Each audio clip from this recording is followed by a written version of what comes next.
Now अब हम अपना 5th चैप्टर शुरू करेंगे और वो है पार्ट्स ऑफ सेंटेंस के बारे में। हम क्या पढ़ेंगे? पार्ट्स ऑफ सेंटेंस पढ़ेंगे। Parts of sentence,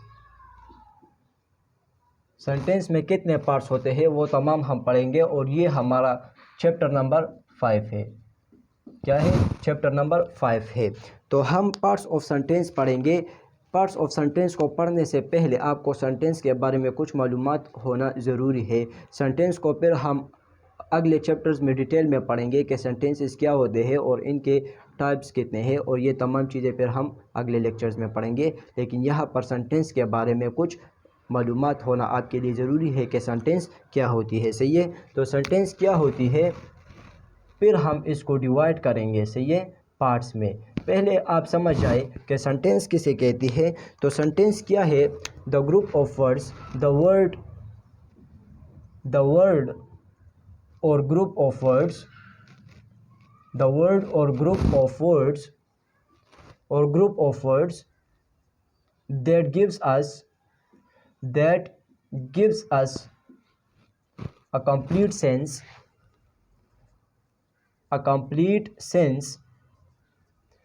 is called a sentence। Sentence किसे कहते हैं? आप ज़रा ये बात समझे कि सेंटेंस किसे कहते हैं। सेंटेंस जो है एक वर्ड भी हो सकता है और ज़्यादा वर्ड्स भी हो सकते हैं, लेकिन वर्ड्स हो या एक वर्ड हो या ज़्यादा हो, लेकिन ये कंडीशन इसके लिए ज़रूरी है सेंटेंस के लिए कि वो आपको पूरा सेंस दे दे। एक शख्स को पूरा सेंस दे दे, जिसको आप सेंटेंस बोलते हो उसको पूरा सेंस दे दे, उसको समझ आ जाए कि ये बंदा क्या बोल रहा है।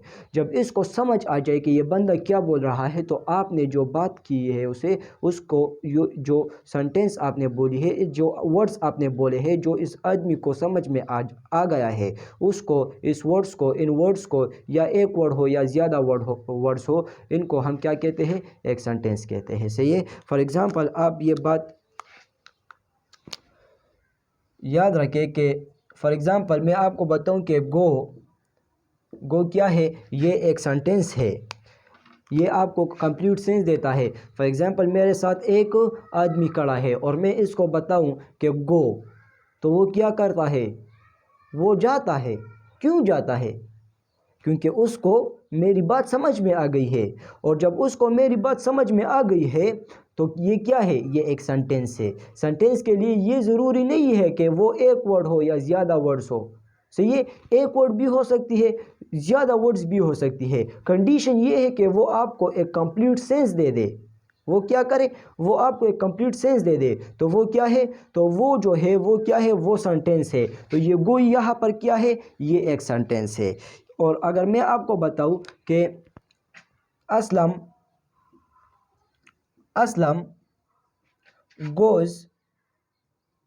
goes to market और goes to shop every day, तो यहाँ पर ये क्या है? ये एक वर्ड है। सही है? ये एक वर्ड है, ये भी एक वर्ड है, ये भी एक वर्ड है और ये भी एक वर्ड है। यहाँ पर अल्फाज क्या है? ज़्यादा है, यहाँ पर वर्ड ज़्यादा है। लेकिन आप यहाँ पर गौर करें कि ये आपको एक कंप्लीट सेंस देता है, आपको मालूमात देता है कि Aslam goes to market every day.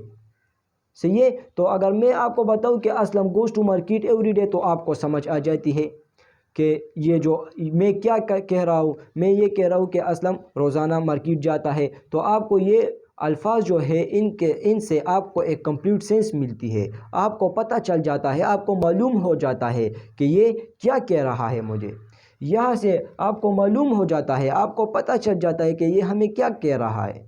सही है? तो जिससे आपको एक कंप्लीट सेंस मिले। अगर एक लफ्ज़ हो या एक से ज़्यादा लफ्ज़ हो, सही है, तो उनको हम क्या कहते हैं? सेंटेंस कहते हैं। अभी इसी के लिए इतना ही काफ़ी है। सही है? हम बाद में सेंटेंस के बारे में पूरी डिटेल आपको देंगे। यहाँ पर सिर्फ आप ये समझे कि वो वर्ड्स जो आपको एक कंप्लीट सेंस दे दे, वो वर्ड्स या एक वर्ड हो या ज़्यादा वर्ड्स हो, और वो आपको एक कंप्लीट सेंस दे दे, आपको इस वर्ड से एक कंप्लीट मतलब हासिल हो जाए, आपको समझ में आ जाए कि ये बंदा क्या बोल रहा है, तो वो वर्ड्स जो है जो इसने बोले हैं या लिखे हैं या या लिखे हैं या बोले हैं, तो वो वर्ड्स जो है या एक है या ज़्यादा है, उसको हम क्या कहते हैं, सेंटेंस कहते हैं। सही है। तो एक सेंटेंस में जो है ये एक वर्ड है, लेकिन मैंने आपको बताया कि पार्ट्स ऑफ सेंटेंस में हम बहुत सारे पार्ट्स में डिवाइड करेंगे। सही है। और इसमें सब्जेक्ट और प्रेडिकेट हम इसकी क्लासिफिकेशन में आते हैं, लेकिन हम आपको ये भी बताएंगे कि इसमें ये एक हिडन वर्ड भी होती है। चलो इसी लेक्चर में बता देते हैं। ये पार्ट्स ऑफ सेंटेंस जो है, हम एक सेंटेंस को हम मुख्तलिफ पार्ट्स में डिवाइड कर देते हैं। एक सेंटेंस को पूरा समझने के लिए, एक सेंटेंस में क्या हो रहा है क्या नहीं हो रहा है, इसमें जो पार्ट्स तब्दील होते रहते हैं, तो हम इसीलिए इसको इन पार्ट्स में तब्दील करते हैं और इनको एक स्पेशल नाम से पुकारते हैं। जो फंक्शन वो देता है उसके हिसाब से हम इनको क्या करते हैं, पार्ट्स में डिवाइड कर देते हैं, और इन पार्ट्स को फिर मुख्तलिफ़ कैटेगरीज़ में रखा जाता है, और उनको इसकी पहचान, इन वर्ड्स की पहचान होती है कि सेंटेंस में ये क्या है, सब्जेक्ट क्या है, और ये तमाम पार्ट्स क्या है सेंटेंस में। सही है। तो हम फिर टेंसेस में इनके पार्ट्स बहुत ज़्यादा ज़रूरी है, तो इनको टर्मिनोलॉजी के तौर पर याद रखें, इसकी टर्मिनोलॉजी याद करें कि सब्जेक्ट क्या है, ये क्या है, वो क्या है। सही है। तो अभी हम इसको पढ़ते हैं। सही है। इस लेक्चर में तो सेंटेंस को पहले हम दो कैटेगरी में डिवाइड करते हैं। सेंटेंस को पहले हम दो कैटेगरी में डिवाइड करते हैं। एक को हम कहते हैं सब्जेक्ट, क्या कहते हैं, एक को हम कहते हैं सब्जेक्ट, और दूसरे को हम कहते हैं प्रेडिकेट। एक को हम सब्जेक्ट कहते हैं और दूसरे को क्या कहते हैं, प्रेडिकेट कहते हैं। और हर एक सेंटेंस में क्या होगा, सब्जेक्ट भी होगा और प्रेडिकेट भी होगा। हर एक सेंटेंस में सब्जेक्ट भी होगा और प्रेडिकेट भी होगा। लेकिन यहाँ पर एक क्वेश्चन अराइज होता है कि मैंने आपको पहले जो गो का एग्जांपल दे दिया, आपको ये गो जो है ये क्या है, ये एक सेंटेंस है, मैंने आपको ये बताया, और यहाँ पर मैंने आपको बताया कि इसमें सब्जेक्ट भी ज़रूरी है सेंटेंस में, और प्रेडिकेट भी ज़रूरी है।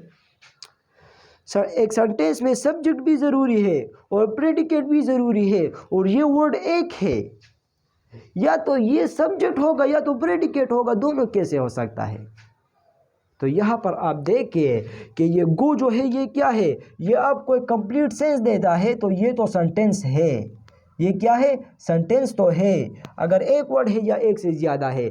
लेकिन इसमें सब्जेक्ट कौन सा है और प्रेडिकेट कौन सा है, ज़रूर इसमें एक सब्जेक्ट भी होगा और एक प्रेडिकेट भी होगा, क्योंकि मैंने आपको बताया कि सेंटेंस को हमने दो पार्ट्स में डिवाइड किया है, एक सब्जेक्ट है और दूसरा क्या है, प्रेडिकेट है। हर एक सेंटेंस में सब्जेक्ट भी होगा और प्रेडिकेट भी होगा, ये लाजमी है हर एक सेंटेंस के लिए कि इसमें सब्जेक्ट भी होगा और क्या होगा, प्रेडिकेट भी मौजूद होगा। तो इसमें सब्जेक्ट क्या है और प्रेडिकेट क्या है, तो यहाँ पर आप ज़रा देखिए कि मैं आपको बताता हूँ कि गो मैं आपको बताऊँ, मैं किसी को हुक्म देता हूँ कि गो, अगर मैं किसी को भी हुक्म दे दूं कि गो या गेट आउट, तो वो मेरे सामने होगा तो मैं हुक्म दूंगा ना।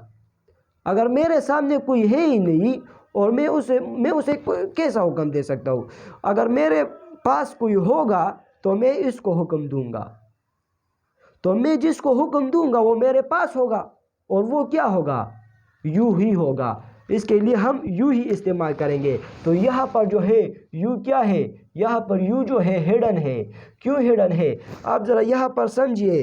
यू इसीलिए हिडन है क्योंकि कमांड सेंटेंस में जो है, कमांड सेंटेंस में ये हम फिर पढ़ेंगे, लेकिन कमांड सेंटेंस में जो है यू हर एक सेंटेंस में आता है। जैसे हर एक सेंटेंस में फाइनाइट वर्ब का होना ज़रूरी है, इसी तरह कमांड सेंटेंसेस में यू होता है, हमेशा होता है। लेकिन हम यू कॉमन है, हर एक कमांड सेंटेंस में कॉमन है, तो हम इसको क्या करते हैं, एलिमिनेट कर देते हैं, ख़त्म कर देते हैं सेंटेंस से।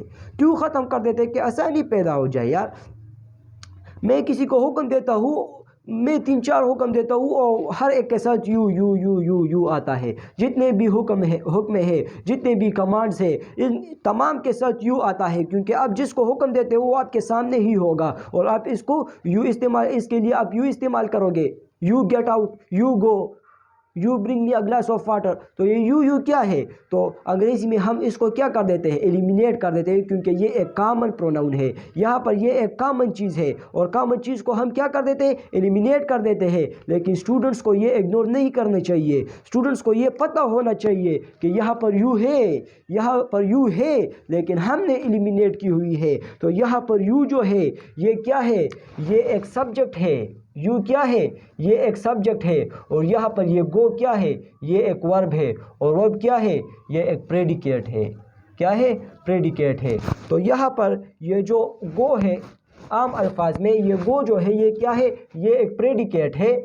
ये क्या है, ये एक प्रेडिकेट है। और ये यू जो है ये क्या है, ये सब्जेक्ट है। लेकिन यहाँ पर ये गो जो है, आप इसको हरगिज़ ये मत रिलेट करें कि इसको आप हरगिज़ ये मत समझे कि ये सेंटेंस नहीं है।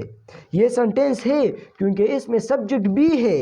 अगर एक चीज़ को मैं ख़ुद एलिमिनेट करूँ तो वो तो मेरी गलती है, सही है। अगर एक चीज़ यहाँ पर यू मौजूद है लेकिन मैंने इसको एलिमिनेट किया है, क्यों एलिमिनेट किया है, क्योंकि ये कॉमन चीज़ है, हर एक कमांड सेंटेंस में यू आता है तो मैंने एलिमिनेट कर लिया।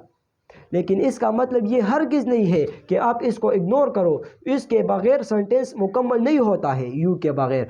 यू होता है लेकिन हम इसको क्या करते हैं, नहीं लिखते हैं। तो इसका मतलब ये है कि इसमें एक सब्जेक्ट भी है।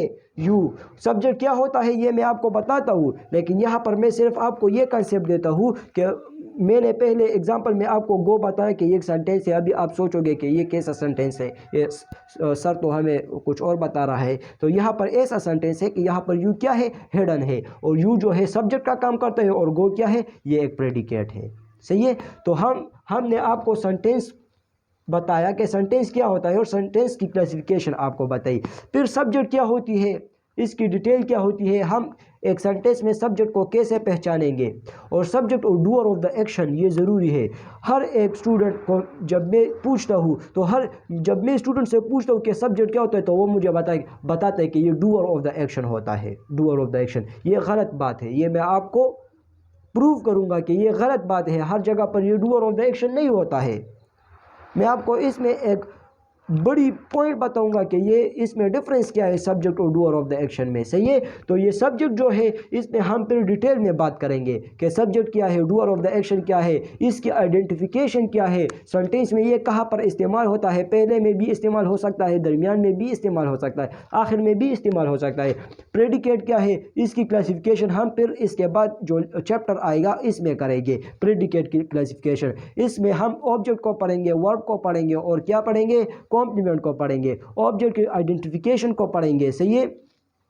वर्ब के फॉर्म्स और इसको तमाम जो है डिटेल में पढ़ेंगे आगे लेक्चर्स में, आगे चैप्टर्स में, सही है। लेकिन इस चैप्टर में हम सिर्फ सब्जेक्ट और प्रेडिकेट के बारे में पढ़ेंगे, सही है। और जो पार्ट्स ऑफ सेंटेंस 2 आएगा इसके बाद चैप्टर नंबर 6, इसको फिर हम क्लासीफाई करेंगे, प्रेडिकेट को मज़ीद खोलेंगे, सही है। और इसके बाद जब ऑब्जेक्ट और ये तमाम चीज़ें पढ़ ले, इसके बाद चैप्टर नंबर 7 में हम फिर वर्ब के बारे में शुरू करेंगे और वर्ब के बारे में आपको बताएंगे। इसके बाद कुछ और पार्ट्स ऑफ स्पीच आएंगे और वो ख़त्म करेंगे और इसके बाद जो है फिर मज़ीद आगे जाएंगे और इंशाल्लाह अपना कोर्स ख़त्म कर लेंगे, सही है।